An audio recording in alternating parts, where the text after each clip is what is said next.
Vidjeli ste, motivaciju za rad sa aplikacijama predstavlja moja želja da deci olakšam ovladavanje matematičkim pojmovima i operacijama kroz igru. Tako je nastala video igrica Svemirski brodovi, kojom se uvežbava uočavanje prostih i složenih brojeva. Ona sadrži više nivoa složenosti, tako da je zahvalna za rad i sa učenicima koji rade po individualnom obrazovnom planu.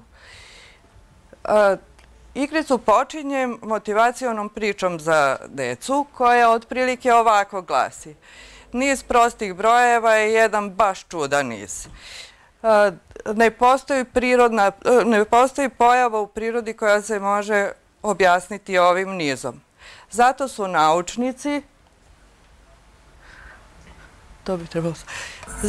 naučnici izabrali baš ovaj niz i putem signala poslali proste brojeve u svemir ka jednoj prijateljskoj galaksiji. Nakon dužeg vremena počeli su da stižu svemirski brodovi iz prijateljske galaksije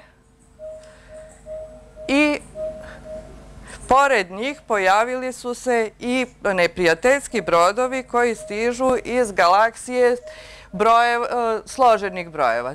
Nivoi su do broja 20, 50 i 100. Obrazovni cilj ove igrice, brzo i tačno razlikovanje prostih i složenih brojeva, je ostvaren, a igra ovde ima funkciju učenja i sticanja novih znanja.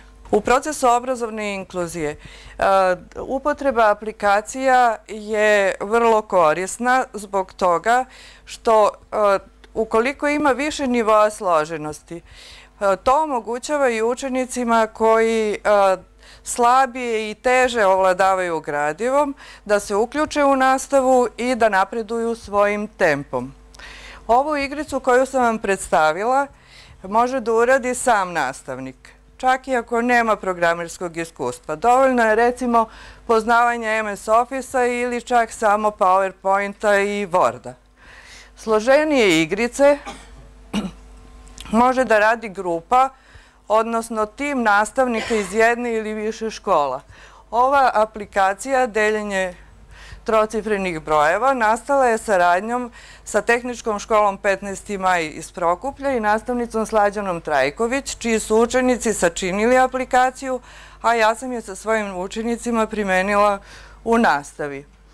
Evo kako je tekao proces. Prvo su učenici tehničke škole uradili algoritam za deljenje trocifrenih brojeva, zatim su izradili aplikaciju u programu C++, ovo su učenici koji su radili aplikaciju, a potom sam je ja sa svojim učenicima testirala i primenila u nastavi matematike. Evo kako funkcioniše ova aplikacija. Vrlo je jednostavno, unosi se deljenik, delilac. Sad, koristi se za deljenje trocifrenog broja jednocifrenim, dvocifrenim i trocifrenim deliocem, sa ostatkom i bez ostatka. Kuriozitet ove aplikacije je u tome što se ostatak ukoliko ga ima izražava kao prirodan broj. Znači, nije decimalni zapis koji zbunjuje učenike i koji oni u ovom uzrastu ne shvataju. Dobre strane aplikacije su što se lako instalira, zauzima malo prostora u memoriji računara, radi u offline režimu, jednostavno je za korišćenje i prijatnog. Tokom testiranja i primjene uočili smo i neke nedostatke. Osnovni nedostatak je da se nakon upotrebe ne resetuje automatski, nego je potrebno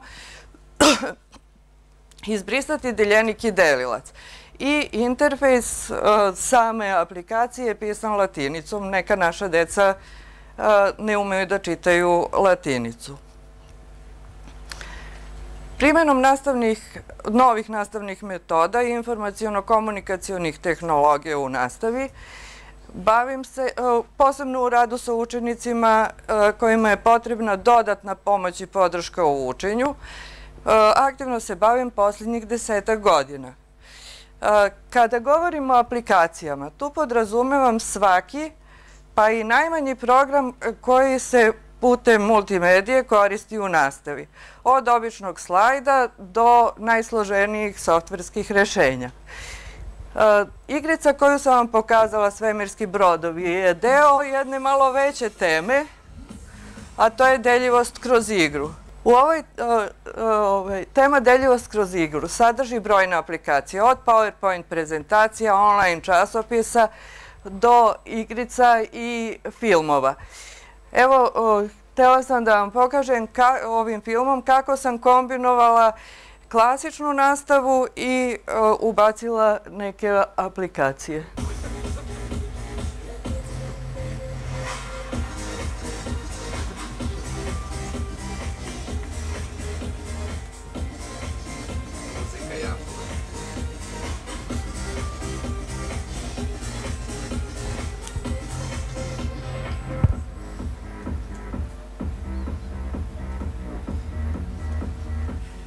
Ovi natpisi gore su da programi u kojima sam radila, to su uglavnom Office-ovi programi, tako da nije potrebno neko programersko znanje za pravljanje ovakve aplikacije.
Sve ove aplikacije koje sam vam prikazala danas su vlastita kreacija.